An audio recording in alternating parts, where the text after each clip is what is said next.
nerdy.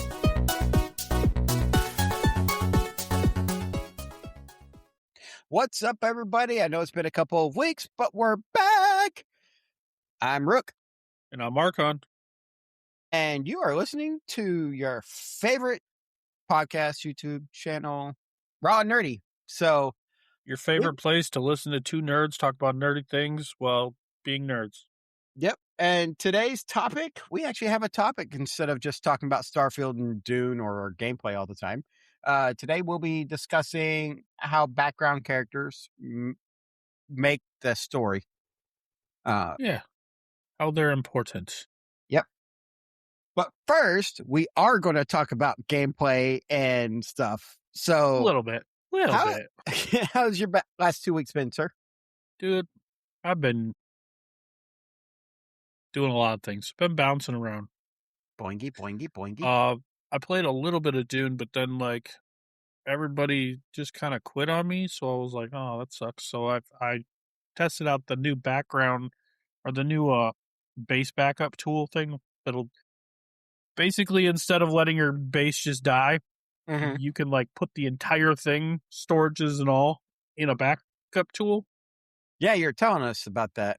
Yeah, and I found out that it says anything that's in your base will be backed up. Well, that doesn't include your ships. So I backed up my base, and all my ships just fell to the ground. I was like, oh no. So I moved all my ships out of the way. I put my base back. Once you put your base back, you have to wait a day before you can put it back in the thing. Mm-hmm. So I went in, put my base back, put all my ships back in, and then I broke down, I used the welding tool and took apart all of my ships and put all the parts of the ship in my storage. And then the next day I went in and got rid of my base. So I still have it. I have everything, all my ships. Because, I built a carrier this time and all that kind of stuff. I wasn't just going to let that just die. So I put it all in the backup tool and kind of shelved that game for a little bit. We tend to do that. Yeah, I go around. I bounce until EverQuest Legend comes out, and then I'll be hooked for a while. But I started playing the new expansion for Diablo, the Lord of Hatred expansion. It's pretty dang good. It's Diablo 4 is finally getting to the point where it should have been at launch.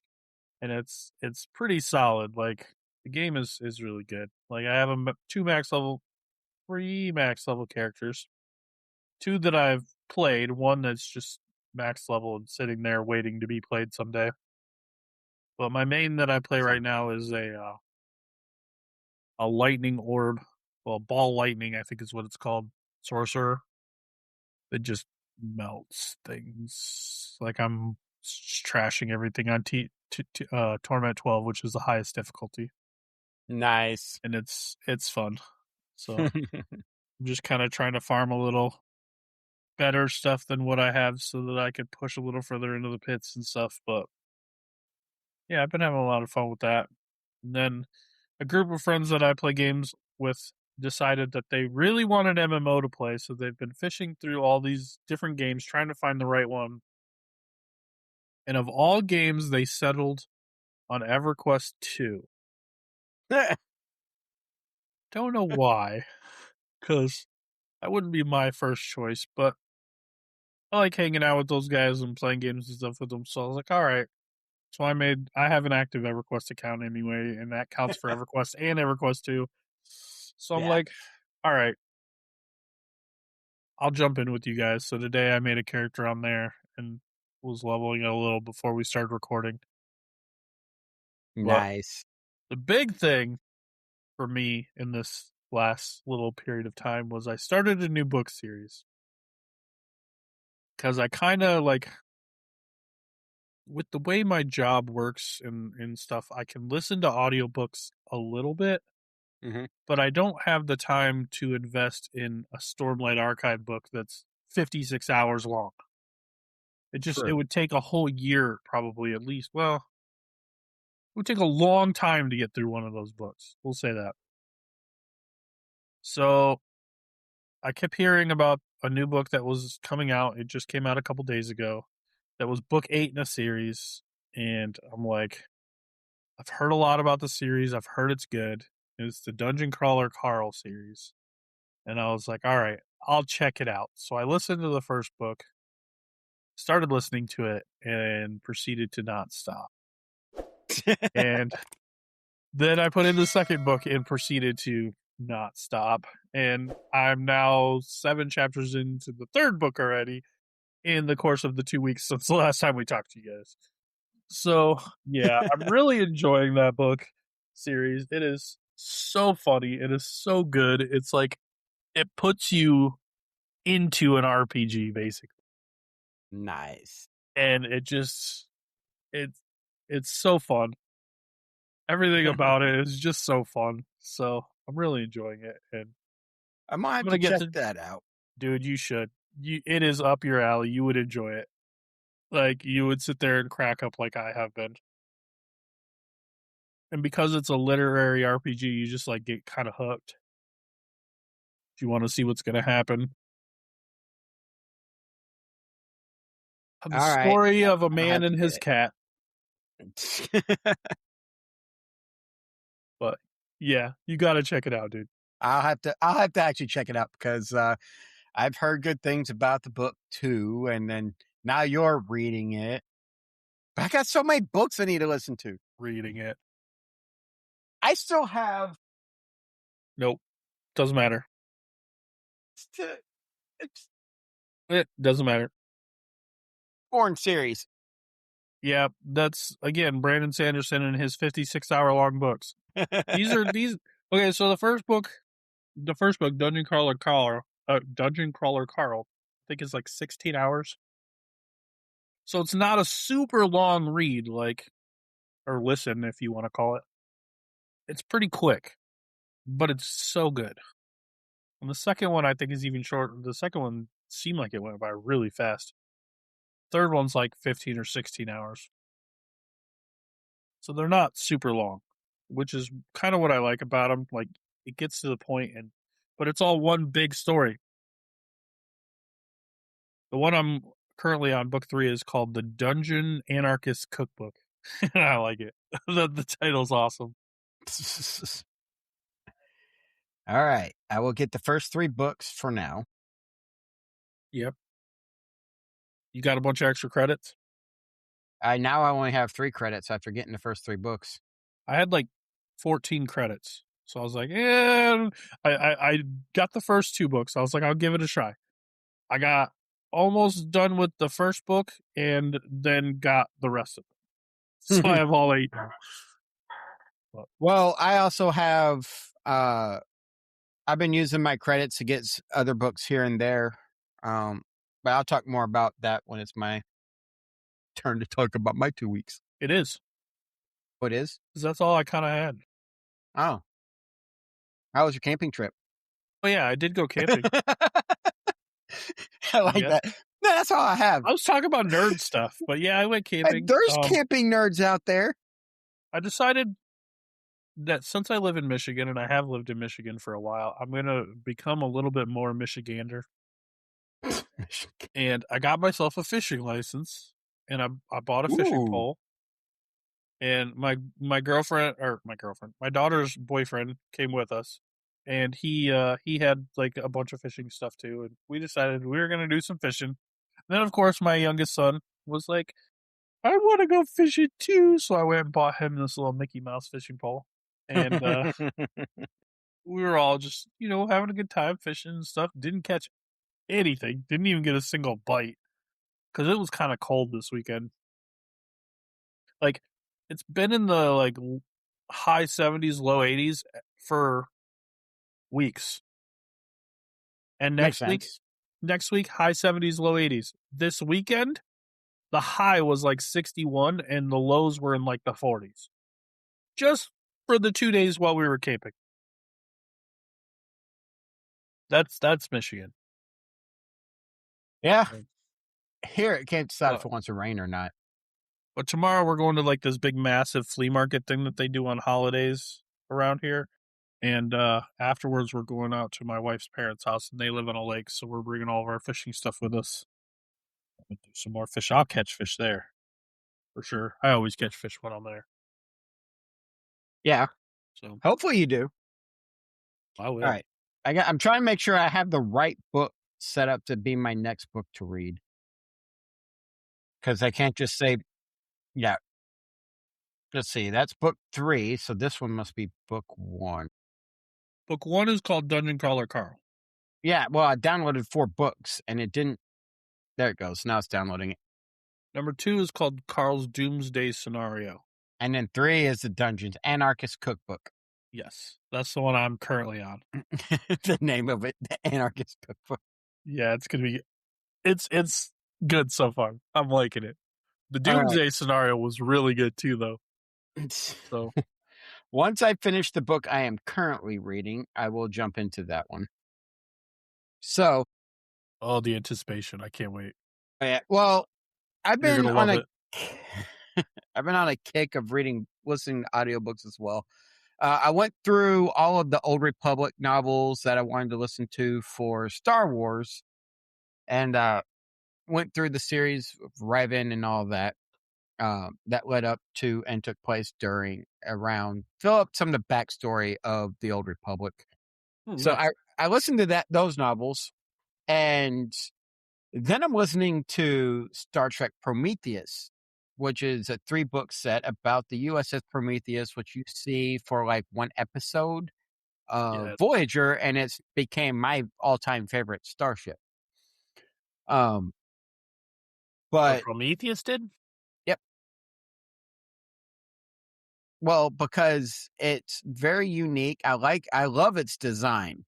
Uh, and I wish they would do a series. It's that and the Akira. The Akira is one of my favorite Star Trek ships because of its hangar bay that goes from one end of the saucer section to the other end, straight through. Mm. I like the Borg, the big cube. You like keeping it simple. I like the big cube. Just to think that there's a spaceship that's just a giant cube floating around in space. They That's also awesome. got big spheres just floating around space. They got big flat discs floating. Yeah, I like the cube. Yeah. But so I've been listening to that. I'm on book 3 of that series, and I'm in the process of finishing it. It's like halfway through. So I should be by the end of this week jumping into Dungeon Crawler Carl. So we'll see how that goes. Oh, you'll be hooked. I have a feeling. You're gonna love this book series. We'll It's see. narrated by a guy that it's not him, but it sounds like the guy that plays Joe Swanson in Family Guy. Okay. He kind of has that same way of talking. So Joe I actually Swanson thought it was narrating. him. I actually thought it was him at first, and then looked it up, and I was like, no, that's not him. But All right. yeah, But I'll be going into listening to that will be nice because I'll be going into a book series and narration where the names of locations and people are not already pre-stated. And here's my issue with Star Wars and the Star Wars stuff and the Prometheus books. And I don't like it when the narrator can't seem to say the words correctly when it's already has pronunciations by live yeah, cast members. yeah, So the Star Wars series was read by one of the top narrators for the Star Trek novels or Star Wars novels. And he kept saying Bastila as Bastilla. He gave one of the characters from Knights of the Old Republic, he gave an Australian accent to, and I don't remember him having an Australian accent in the game, so I went back and looked, and he doesn't. Uh, and he just says some other words and stuff that aren't the same as what's already stated in vocals on different media platforms, like the video games and all the video games, pretty much. yeah. That would probably irritate me too. And then I had that same issue with the Star Trek because he doesn't say Kalis. This one, he sort of says it. He says Kalis, but it's pronounced Kalis in the TV series. He doesn't call it Rectigino. He calls it Rectigino. But he is also, I don't think English is his first language. So, but it's just one of those, you have reference material for how the words are said. Say them that way. So Otherwise, and this guy for the Star Trek narration isn't great at changing up voices enough to really let you know when a different character's talking when it's a bunch of dialogue going down the page. my I'm guessing that there's a. I don't think the same guy does all of the narration for the Dungeon Crawler series. Like I think there's other voices in there as well. Like I'm pretty sure that the other main character has a female that voices. It doesn't sound like it's him doing a female voice, Well, you got to but remember, some of these narrators were also voice actors. it's possible. I mean, it's definitely possible. But the one that I love the most, the you'll like is whenever the AI in the book talks, it sounds like Claptrap. Oh, God. I love it so much. He gave it Claptrap's voice and not Like to, at least he didn't give it the Odyssey 2000 Space Odyssey's voice. no, it's got the like the robotic like High energy robotic. high energy like Yeah. new achievements, and it just sounds like I'm Claptrap. dancing. I'm dancing. It is so funny, dude. I love that book so much. Okay, I'm looking forward to reading that now. All Oh, right. you're gonna love it. I'm saving my last credit because I need to buy the next book in the Dresden Files series too, so I can get that caught up. Otherwise, I've been doing a lot of Starfield lately and jumping back into Star Trek Online as well. Star Trek Online, I've just been finishing up the episodic parts with my main character that has never been level 65 for a while and never finished everything. And then with Starfield, I've been doing a lot of shipbuilding, but I did do the Mantis quest, and I don't know. Which I don't Mantis quest? the The new Tracker one? Alliance one. Yeah, the new one that everyone keeps hyping up. I don't know why they're hyping it up. You didn't like it? It was okay. It was a creepy story, and if it had better scare tactics, it'd be a good horror story. Definitely. But I didn't see, I don't know. I didn't see what the hype was all about. It was a good story, but just messing with them and saying that I'm the Mantis, I'm the real Mantis, and messing with his mind didn't really throw things off for me. Did you do that one? I have not. Yeah. So if any of our normal listeners are listening to this week, hit me up and tell me what y'all's appeal about it was, because I didn't find it as funny, or I guess it was supposed to be really funny with how it goes, or really interesting with you being the Mantis. It was meh. It was a good story. I got the Was meh. orchid out of it, but and that Orchid. Ooh, what's the orchid? it's a ship you get at the end. Oh, you I get another ship? do like how the helmet looks on the new look versus how it looks from the original Mantis quest. So I like the Oh. original Mantis suit better than this one, the Mantis 2, but I like the Mantis 2 helmet better than the original Well, Mantis the helmet. original Mantis helmet was stupid looking. The in-game lore, the character made the Mantis helmet look better, in my opinion. Because it Who was actually it? Hmm? Was it Nikki? Who was it that found that really cool looking armor? Oh, you're talking about that really the Drusillus found it. The one Oh that sorta yeah, looks that's who it like was. Iron Man? Yeah, Yeah, that was actually some cool looking armor. It's the Acrobat's Power Assist armor. Drusillus. Apparently, Yeah, it was him. Yeah, that stuff looks freaking sweet, dude. and that's in-game suit. It's not a mod suit.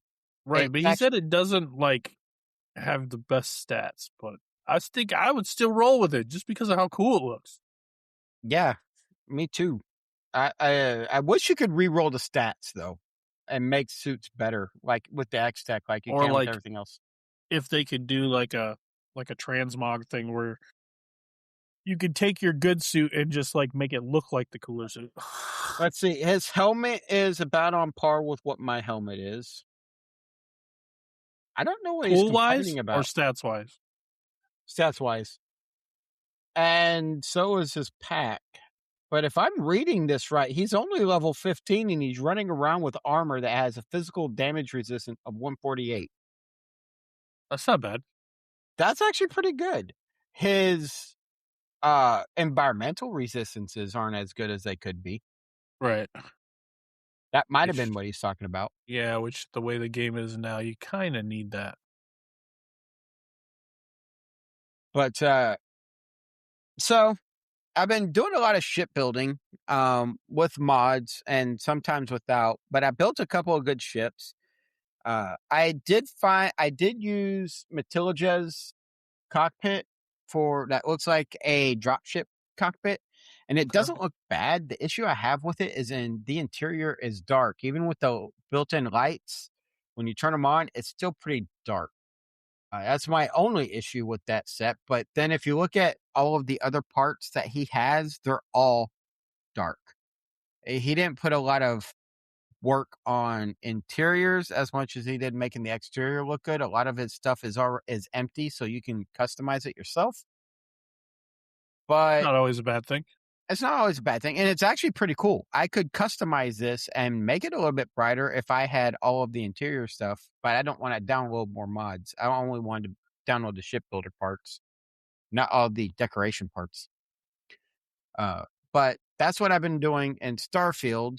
Uh, but I am starting the next bounty hunting quest for the Trekkers Alliance. I'm doing the Lovers quest line. It's Okay. two in game story wise. It's two different bounties that came up at the exact same time, so he lumped them together as one.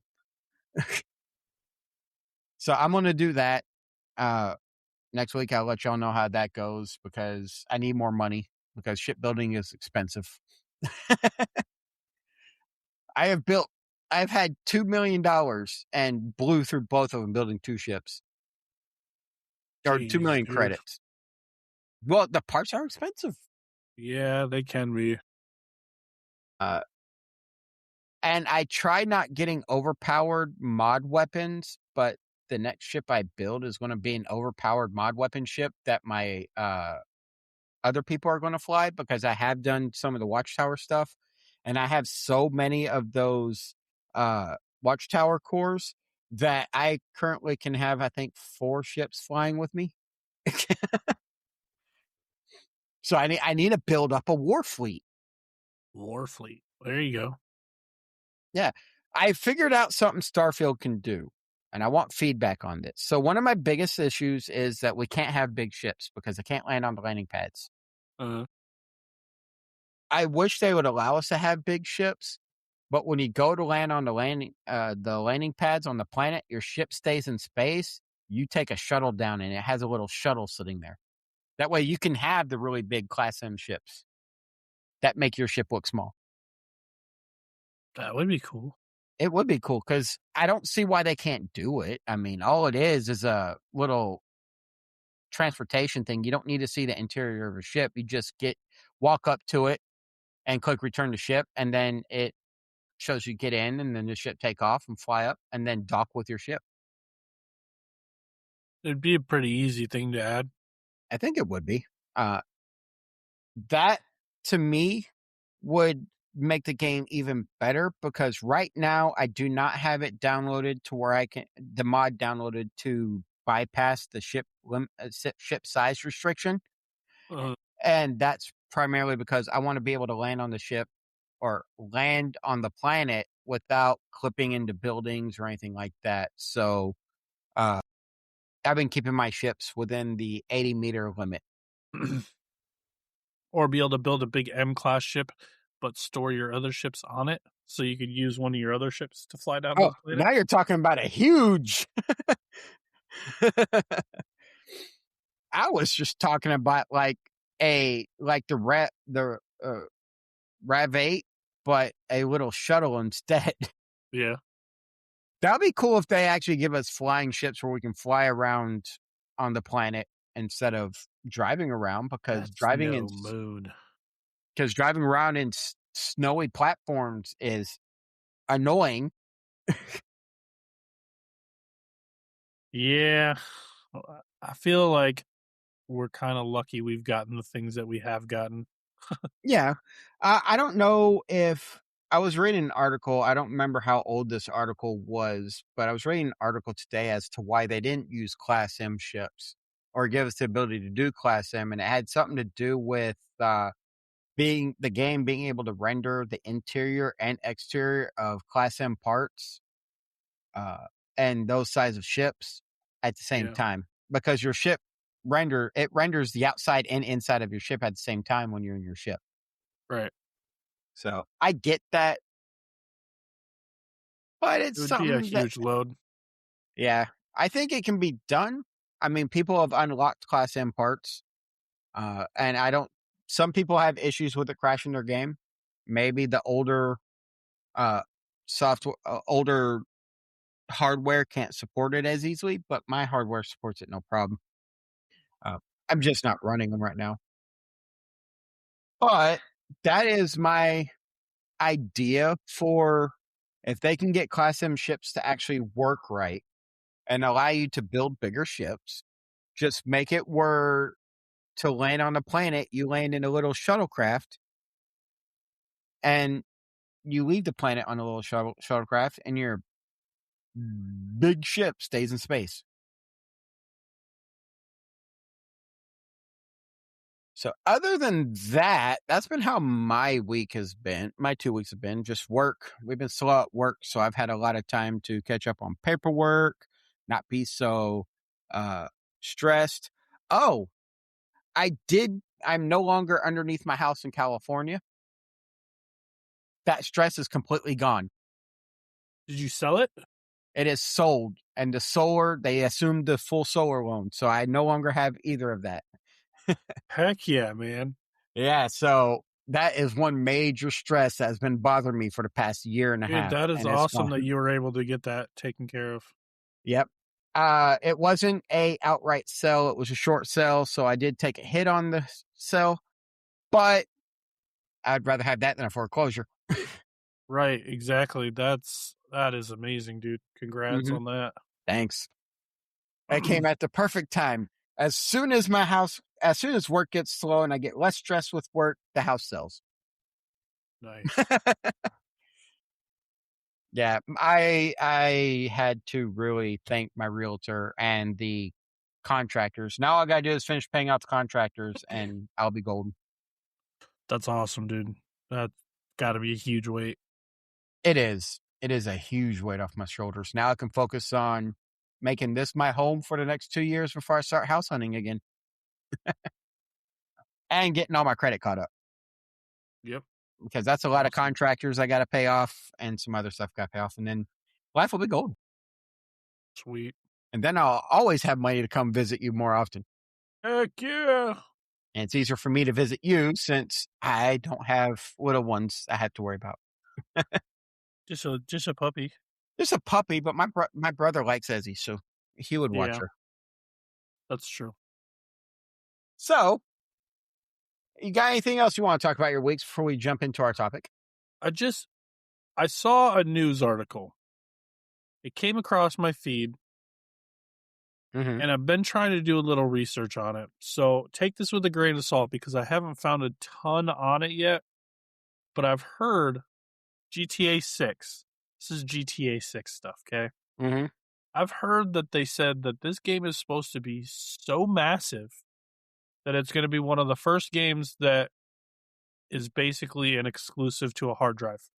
Like, you won't be able to have any other save games on your hard drive while you play this game because it's going to take up. They said it could take up to 300 or 400 gigs on install, and then you need to have like another 200 gigs available for rendering while you're playing it. So like 500 gigs. And this is another thing that I don't know if it's 100% true or not, but they said that Rockstar is going to be offering a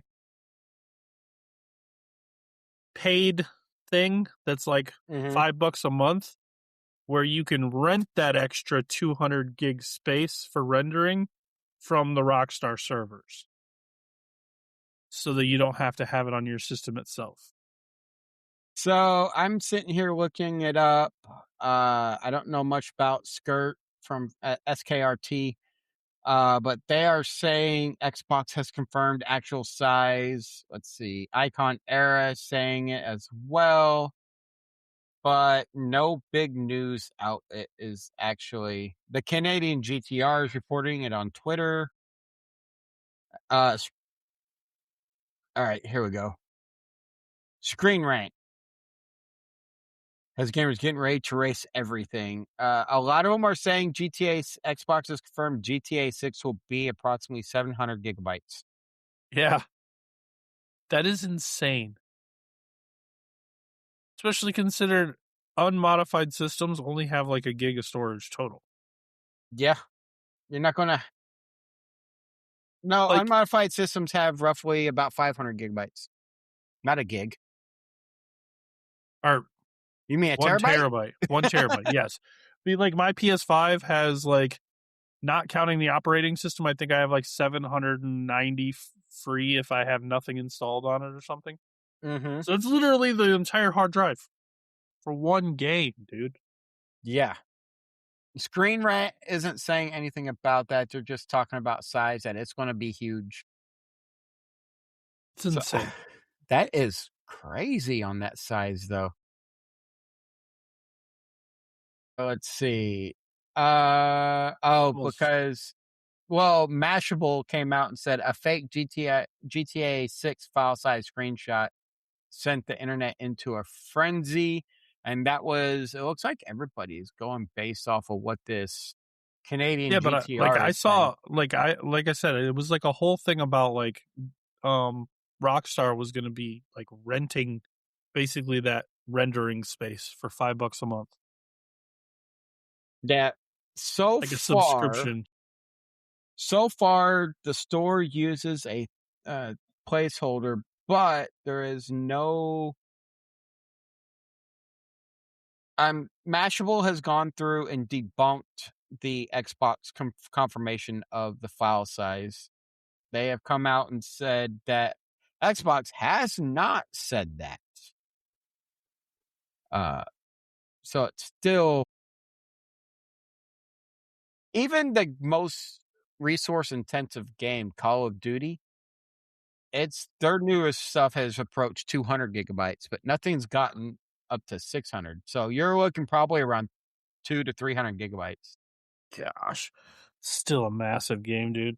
And That then, is, well, and then if you need extra space for like the rendering and stuff, which I can understand because of how, like, I've seen screenshots of this game and how graphically intensive it's going to be. mhm. I could see it having to have a reserve. But you got to remember, this is also has to be designed to play on a console too. Right.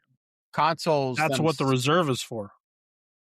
It's reserving that extra space and extra RAM that you can't allocate to something else because it's going to need it in reserve to be able to run the game.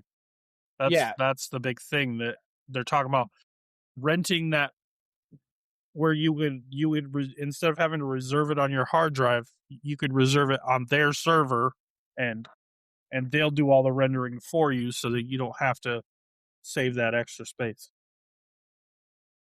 for $5 a month each I'm times thinking the about it and how that works. I'm not sure that is an accurate or at least a legit post. Because thinking about how that works, the trying to see memory, who it was. because your Trying to memory find it. has to be able to access it because it's RAM on your graphics card and stuff, if I'm not mistaken, that is storing the cache for rendering stuff.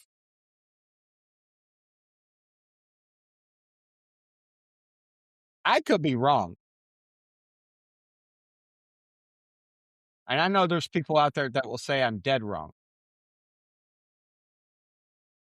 But that was my understanding.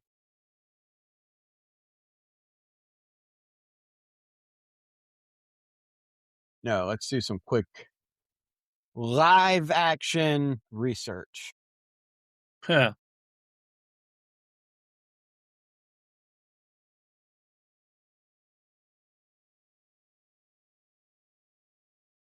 Yeah, I don't know.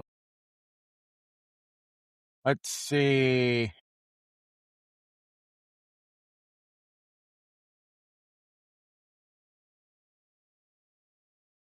I have a feeling it's gonna have something, and I bet it will be.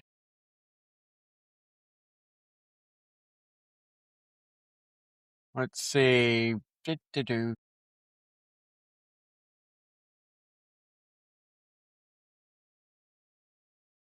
Yeah, I'm not seeing anything pop up about that. It does say there are rumors from last year in April saying that Rockstar is building a dedicated data center for GTA 6.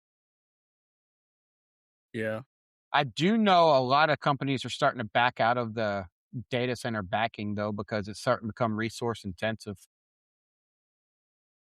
Well, I guess we will take that with a grain of salt and see what more information comes out about it. Yeah. I'm pretty sure as it gets closer to release, I mean, we're almost halfway through the year and they still haven't really put out a release date yet, except for it's going to release sometime this year. We'll see. We'll Yeah. see. Hey, But how so do about you want to? this? You can play a game where you can have a basic 9 to 5 job. If I wanted to do that, I'd go play The Sims. So do we want to get into our main topic first or Firefly first? Wrapping up our episodes with Firefly. Okay. So our main topic. Uh why background characters are important to the story. So, having played a lot of RPGs throughout my life, it's kind of it's pivotal because they like the story, even though the story revolves around the main character, there's always huge arcs revolving around the background characters, like Aerith in Final Fantasy VII. Mm-hmm. You know, that's a huge example. Like you take her storyline out of that game, and it changes the whole game. Like it's a huge story arc.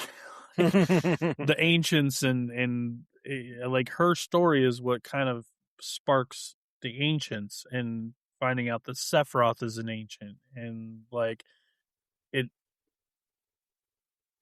it's huge. And that's kind of why I know a lot of people are like, "Oh, Final Fantasy VII is the goat in the remakes. I can't believe they did such a horrible job." No, I think the remakes do awesome because they really dive more into the background character's story. They make the game more rich by adding more of that background. And I think it helps the series. Like love the original Final Fantasy VII. Don't get me wrong, but I also love the remakes because of that. Like in the first remake, you get the whole Jessie, like her whole backstory, and you Mhm. go up onto the top plate and you meet her family, and like you really like get invested in that character, and I love that about that. I love that they did that, and I know they changed the combat system, whatever, but that doesn't matter. Like it's the story for me, and I love the stories in good games. And also, while you're talking about stories, is background characters, when you actually start diving into their story, it makes the whole world building feel more fleshed out. It adds substance to the game, not just like you were saying, not just the hero running around doing everything. Well, it's not even just games; it's like movies and Books. stuff too. Like if you were to like do a poll, who is the most popular character in Star Wars? It's not going to be Luke Skywalker. No, He's it's the most main likely story. Darth Vader. He's the main character. But I happen to know somebody in our Discord that if you asked him, he'd say, "Oh, it's Boba Fett." Oh, yeah. Like, I mean, and he's just a very in the main movies. He's just a very minor side character that we get introduced to for a very short amount of time. But yet he has this huge cult following. Like that's how important side characters can be. Same thing with Darth Maul. He was in for a very short time and got brutally murdered. And Yeah, he didn't get murdered. you didn't know that when you watched the movie, He didn't get murdered. He was still alive. but He lived. they Oh, I knew he was still alive. they actually fleshed out his character, and he's a very popular character now. It's Osaka Ahsoka Tano. For some There you reason, go. struggling to say her name all You night. are struggling with that one tonight. Ahsoka, she actually wasn't. She was sort of a primary character in the Clone Wars, but she gets really fleshed out in later series. Even though she's a background character until her own series, she is really fleshed out. Um, who else? Star So Trek. I have to go on one tiny little tangent here because we started talking about Star Wars shows. And as soon as you started talking about Ahsoka, for some reason I started thinking about The Mandalorian, which made me think of Gina Carano. Did you watch the fight? The 12-second fight. 17 seconds. No, 17 17 seconds. Sorry, 17 seconds with the choke out armbar. armbar. Oh man. So sad. That fight was so hyped up, and then I stayed up till midnight to watch it, and then I went to bed at 12:01 because then it was over. Like really? That they should have. I mean, at least you had a real fight. It went Did you? over as fast as you expect it to be. Yeah. Did you have a real fight? I mean, they could have faked it and danced around a lot and stuff like that, and then started doing twirls. Okay. After the fight was over, they like were smiling at each other and gave each other a hug, and the hug lasted longer than the fight did. Like it was. Oh.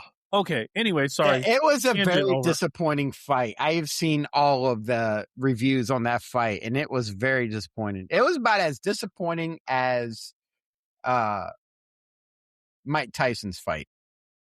Mike Tyson's fight It went was on rigged, longer, but it was rigged. but but a lot of people have also pointed out that this whole fight between Ronda Rousey and Gina Carano was also promoted by Jake Paul. So It's just a way for them to get for him to get just a money, money grab. Yeah, I because don't know. Jake Paul's come out and said because of in his last fight that he lost and his broken jaw, he's probably not boxing again. Good. I hope he doesn't. He can't fight. If he goes up against somebody that can fight, he has to have it rigged. Mike Tyson started actually fighting him, and you saw his reaction like, what? Yeah, you back off, buddy, or you're not getting paid. Like Pretty much. I think Tyson, even as old as Tyson was, I think Tyson could have knocked him out if he'd have wanted to. Mm-hmm. But anyway, The Jake and Logan Paul are nothing but scripters.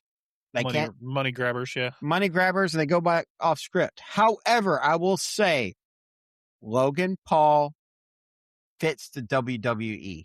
Yeah, he's a pretty good. He plays a really good heel in the He WWE does. I mean, because I he is I a didn't heel in real life. at the time. I was like still coming off of his brother so fake and all this, and then watching him, and I was like, all right, I'll admit he can actually fit the role of the He's a heel pretty and all decent the top. wrestler. He is a decent wrestler too, and he does Yeah, a lot of and weird, like crazy acrobatic stuff. we know it's all scripted, so Yeah. So we're not expecting anything outside of him hurting himself doing the stunts. wait, what? Wrestling's not real? But where were we? Oh yeah, background characters. Background characters. Sorry. Star Trek, other things like that have a lot of background characters. Those big episodic series have a lot of background characters that just they're not the primary characters. They flesh out the story of everything. There's the all the way down to the minor crewmen that you see. O'Brien. He doesn't have a set rank all through TNG. But when he I goes to know who you're talking DS9, about, though. yeah, he's a background character. Everybody got interested in him because they started giving him, he fleshed out the non-officer side of things when they actually started calling him a chief instead of a lieutenant or something. He is actually a non-officer character that actually fleshes out that side or starts fleshing out that side of Star Trek because no other character in Star Trek did that. It was all officers. You want to know another one that's the some side background characters who became so popular? Biggs and Wedge from Star Wars. Yeah. Funny, They funny. became so popular that they're in almost every Final Fantasy game too. For real, there's a Biggs and Wedge in from Final Fantasy 3, I believe, is when they make their debut. Until like even current ones have them. Didn't They're in realize Final that Fantasy until you 14. just pointed that out. I was today years old when I found out Biggs and Wedge are based off the Star Wars characters. Yeah, I never caught that. And what's funny is that's true because one of my favorite Star Wars novel series is the Legends series X-Wing, the X-Wing series. and Biggs and Wedge are in it, isn't there? Aren't they? Wedge is Wedge Antilles, yeah. because it takes place after the Death Star. After Biggs dies, yeah. Yeah. Yeah. But it has his younger cousin, Gavin. Yeah. So yeah. But it's all about Wedge leading Rogue Squadron.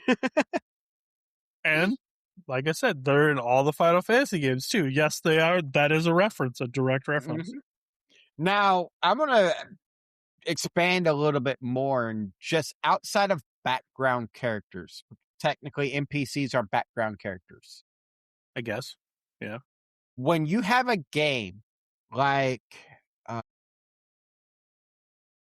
what is it? Kingdom Come Kingdom Come Deliverance? Deliverance. Yeah, 2? Kingdom Come Deliverance 2. Mhm. There was a YouTube personality. I forgot his name. I talked about him before about his take on the science of Star Trek, Starfield. He actually went around in that game following characters all day to see how fleshed out they were as NPCs. Mhm.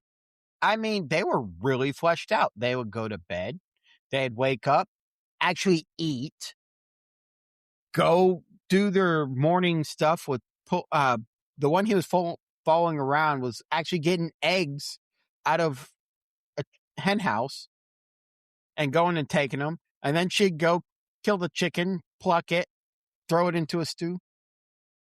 They would interact with other people. It was like stuff like that makes the world building and makes the world feel more alive, makes the game more interesting, in my opinion. Mm-hmm.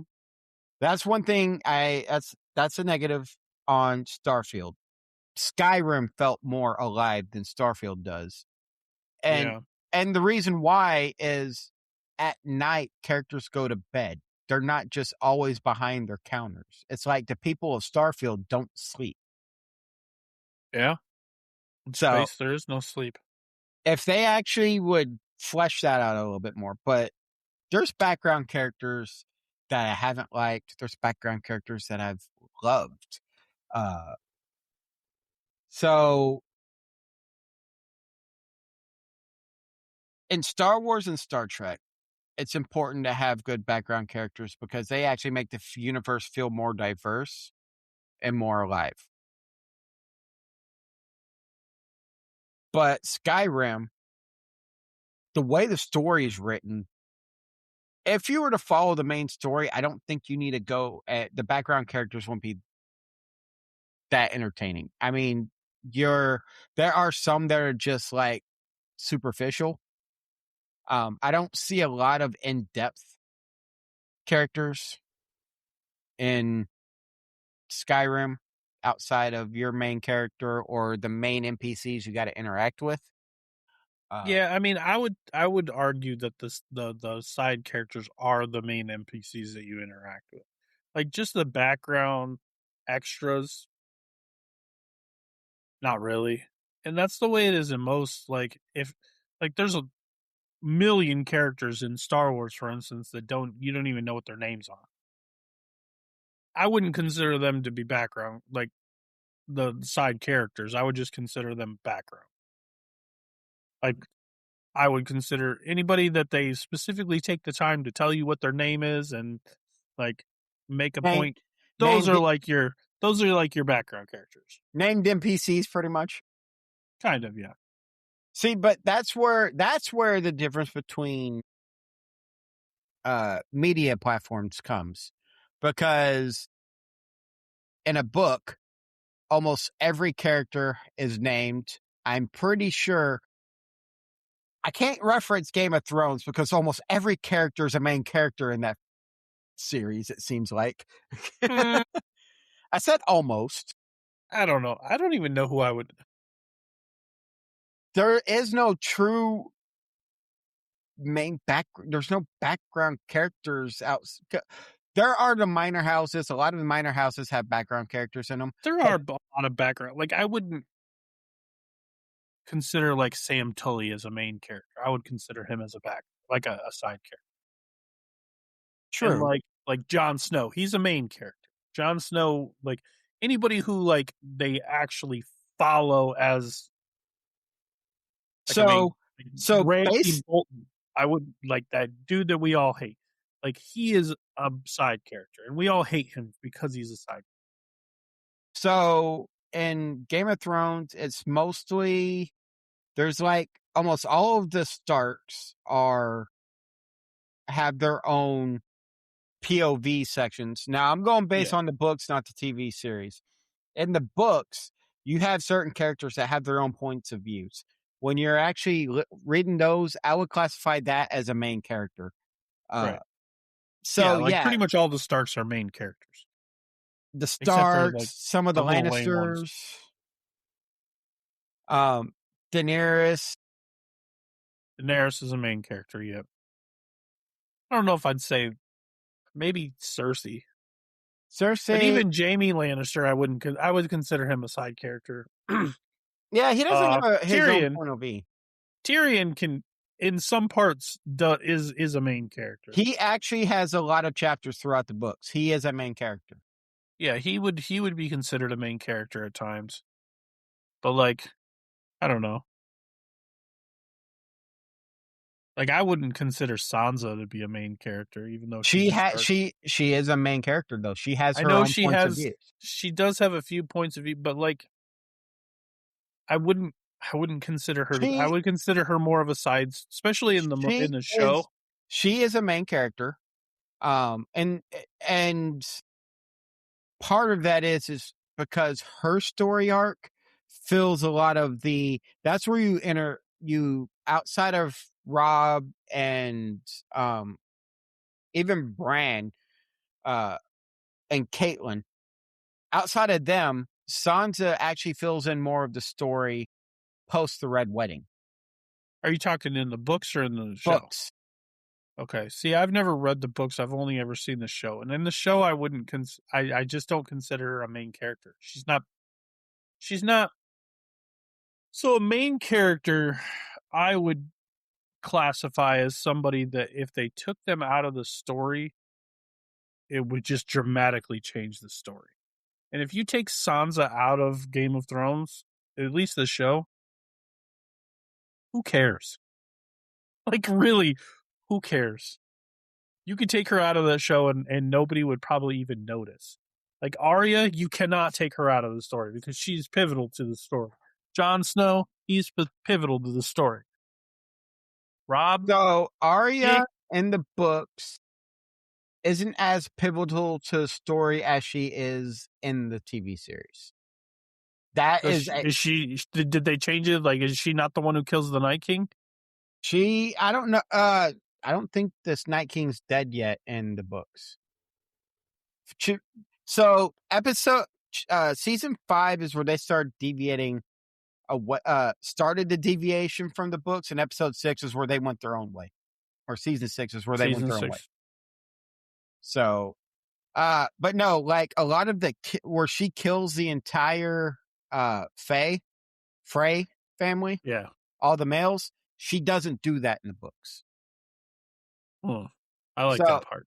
So in the TV series, she's a lot more instrumental than she is in the books. Now, a lot of the deaths she has some part in.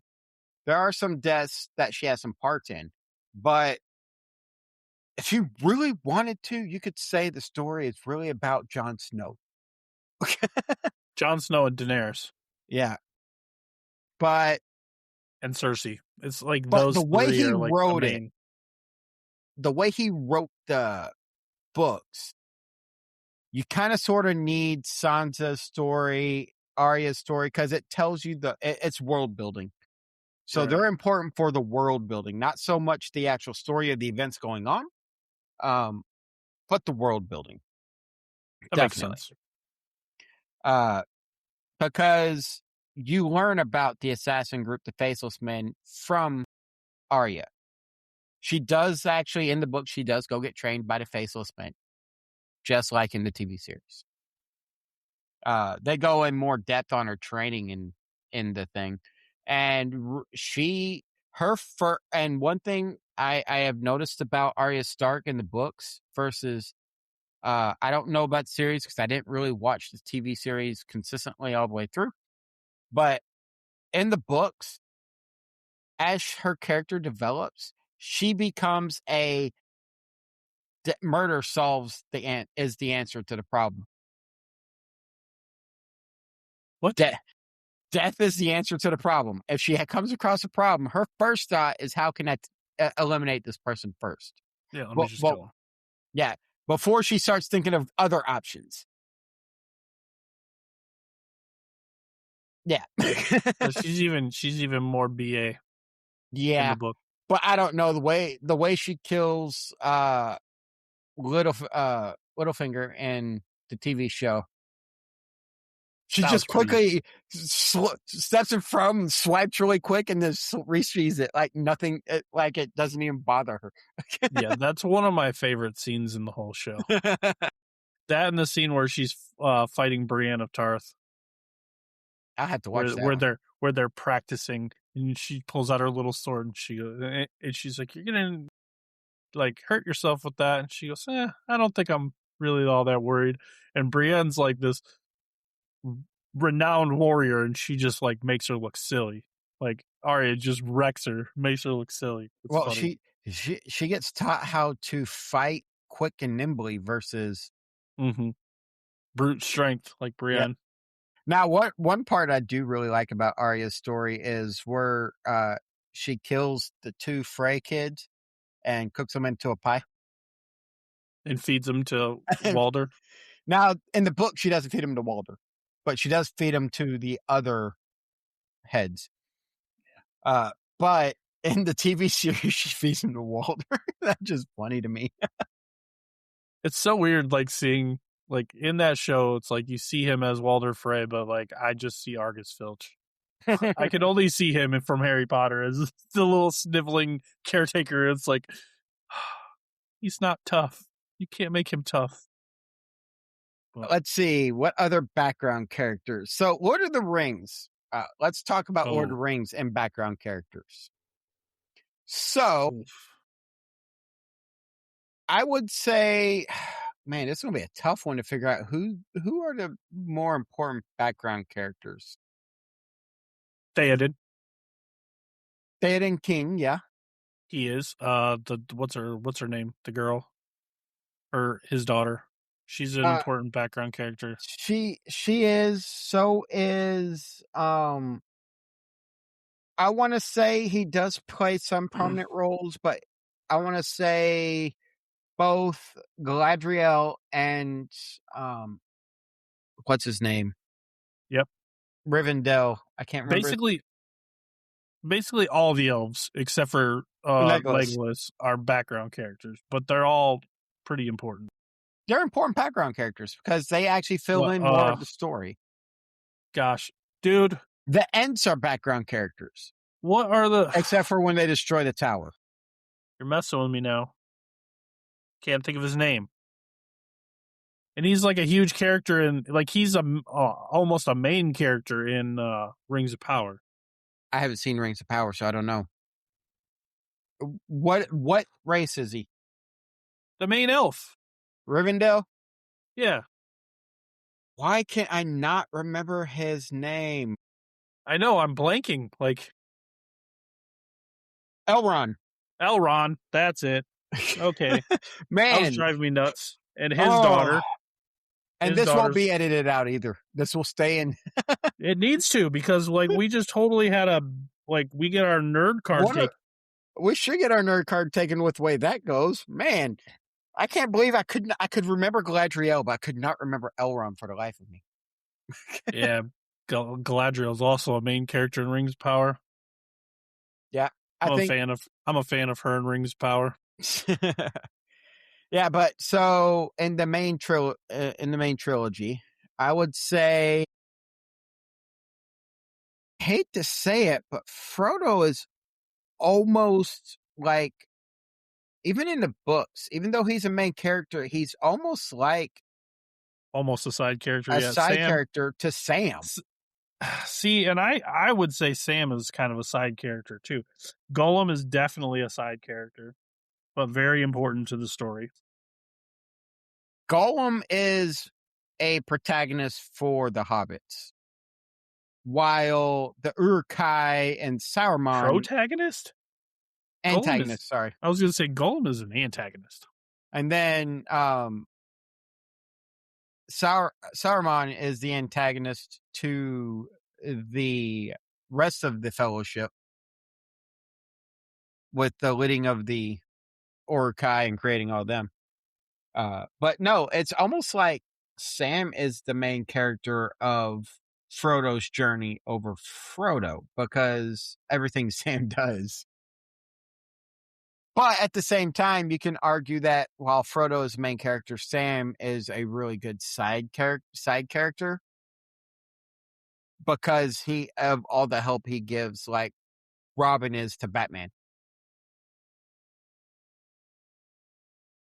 Uh, but who Like who Merry and is Pippin. Merry and Pippin are both side characters. why would you say they're side characters? Because if you took them out of the story would still play out exactly the same. No, it wouldn't.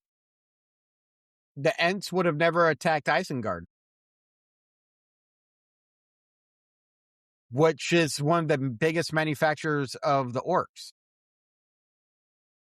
Yes, but I still think they're side. They're still very much side characters. Like, For I most of would the say, story, okay, they are side characters. But for that one particular moment with the Ents, they are the main characters. but they're still side characters. I would say the only main characters in Lord of the Rings, the only people I would classify as main characters are Aragorn, Legolas, Gimli, and maybe Gandalf. I wouldn't call Gandalf a main character. He is. a I lot. I I And think of well, I guess Gandalf. Frodo kind of has to be a main character because if it wasn't for him bringing the ring and putting it in the fire, but like for most of the story doesn't even have to do with Frodo. Like, I don't see Frodo as the not Frodo, Gandalf as the main character. I see him more as the character the DM created to guide the party. yeah, kind of. And then when he's gone, the party moves on. Now he's an important character when he comes back, because then when he comes back is when I see him more as a big character of the story, because he's leading armies at that point. Yeah, he's more of a main character in like Return of the Ring and the end of Two Towers. Yeah, he's But more of before the he's he's more of a more side character. yeah, he's more of a side character that's guiding the group in the first one. Now I'm trying to remember, because I've listened to the audiobook for all three audiobooks. I'm trying to remember how big of a part he plays in the story, how many times it focuses on him. Uh, like Well, like I said, if you took Gandalf out of the story would be dramatically different. it would be. I mean, So at that the kind of classifies him as a main character. it does. All right. So he is the protagonist that starts everything in motion for Frodo, because of his knowledge of the ring and all that. But this is where it really shows you how intertwined characters can be, that it can be hard to distinguish who is a main character of the story and who isn't. And that's part of, to me, that's what is a really well written story, is when you're starting to have these debates about who's actually important to the story, who's not. Uh, Mm-hmm. there's a book series that I've talked about multiple times on here, the Dragonite series, the Chronicles novels. I love those. And there's the main characters you would assume is tennis the I forgot what they call them, the friends. Um, but there's one character name's Lorana. I'm not going to try saying her full name because it's not in front of me and I'll butcher it. Uh, but she goes by Lorana a lot. She's an elf maiden who grows up quickly. For most of the story, it's more like she is a side character. Um, because for the early parts of the story, she's not important. She becomes important when she actually starts growing up through trial by fire. And that's when she becomes the golden general and all of this. And it's like, all right, so she goes from a side character to a main character. That is good character development, if you ask me. And if you can sit there and have a side character that you can see turn into a main character, that is some really good writing by the storyteller. Or with like Lord of the Rings, where you have if you include Rings of Power, then you have Galadriel who goes from being the main character to being a side character later. Yeah, Rings of Power takes place before, right? Yeah, because uh Because Rings of Galadriel. Power talks about like the forming of the rings Okay, cool. and like And Sauron as a where he's first starting to come to power. okay. So yeah, I can't believe you haven't seen that, dude. do you know how many shows I haven't seen because I got so much shit I gotta watch? Yeah, but it's the Rings of Power, man. Oh, But I like am anticipating the next season. I can't wait. yeah, but so I think we have talked about the importance of Yes. background characters or side characters, however you want to classify them. Uh, background races or background characters that are not important to the story also are important to world building. To world building, yeah. All right. So if y'all have any input on any of this, feel free to hit us up in our Discord or hit us up on the comments of this video.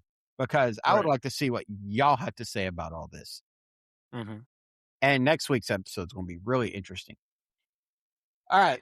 So let's talk about Firefly. This was a pretty good episode. I liked it, but at the same time, it was definitely a filler filler episode for me. But I did like it. To me, it was the episode. It felt like it was an episode added just for backstory. Yeah, it told us a lot about how the crew came to be. Mm-hmm. I was pretty interested to find out that they originally had a different mechanic and he was railing Kaylee under the engine, and that's how Kaylee came to be. Like, I wasn't expecting that. My God, her statement. Yeah, I saw it while I was laying on my back. He's like, Yeah, I don't know what's wrong with it yet. And she's like, oh, it's this. And then she goes yeah, and fixes it by rewiring it. right. And then like after the whole scene of her getting absolutely just railed by this dude, then he's like, "Would you like a job?" And she's like, "Well, I'd have to go ask my parents." Like, whoa, like what in the world? or to stick up right outside the ship with Jane and his gang at the time, where he Yeah, just he just talks Jane into turning on his crew. Yeah, yeah you can tell he's a loyal one. yeah. I mean, it was a lot better offer. They He'd don't even have give you your own room. now. Let's be honest. If this was a serious show, conversation would never have happened, unless they were really dumb. How big is the room? But Well, Alan Tudyk with a mustache. I could go the rest of my life without ever seeing that again. But I like how Zoe's like, yeah, I can't stand that guy. And then we go to modern times, and she's married to him. Yeah, right. It was actually interesting. The story that led to the flashbacks. It doesn't tie the flashbacks in at all. It's just like an overall story of what's going on.